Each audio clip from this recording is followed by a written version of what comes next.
Hey guys, happy Friday. Chris here. I just wanted to put a quick post up Friday afternoon, and I got a late afternoon surprise. And basically, long story short, I purchased a property about 4.5 years ago in Ontario. I put a sizable amount of money down as a deposit, agreed to terms and conditions, and as a result of COVID and the subsequent labor shortage and supply chain issues and just the overall lagging economy, that project went into receivership, which is essentially when a project goes into bankruptcy and it goes through a court-ordered process to be handled by lawyers and receivers who deal with this sort of thing. And they basically look for new buyers and receive proposals for someone to come in and pick up the project. Now, this particular project that I purchased into was what I would call too big to fail.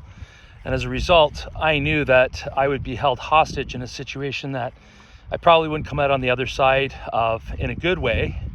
And the call I just had now confirmed that. So a very long story short, there would have been a large equity increase. And I don't buy investments based on equity increases just because that's more speculative. I like cash flow and strategy. If you have questions about that, let's talk about it. But regardless, in this scenario, there's a substantial amount of money on the table. And sure enough, I just got off the phone with the receiver who I have a relationship with now. And he informed me that this particular purchaser who came in to take this project over would allow me to retain my unit should I wish to pay an additional 26%. So what they've done is they've basically gobbled up the last 4.5 years of equity and appreciation that would have otherwise gone to me as an investor. So be cautious, be wary. This is happening all over the country, predominantly in Toronto and Vancouver.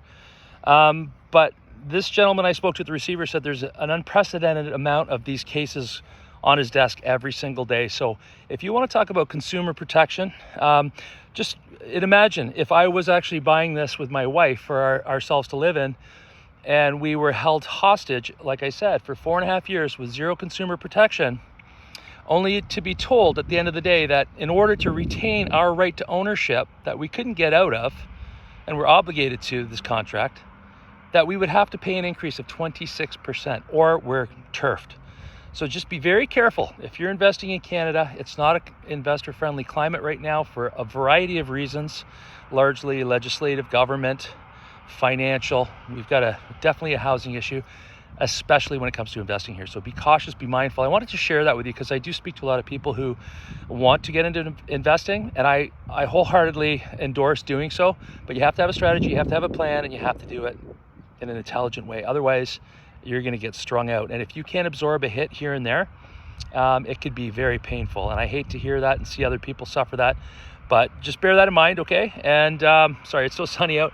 If you have any questions, reach out to me. I'm happy to chat with you about your real estate goals. We'll talk to you soon. Have a great weekend, everyone. Bye for now.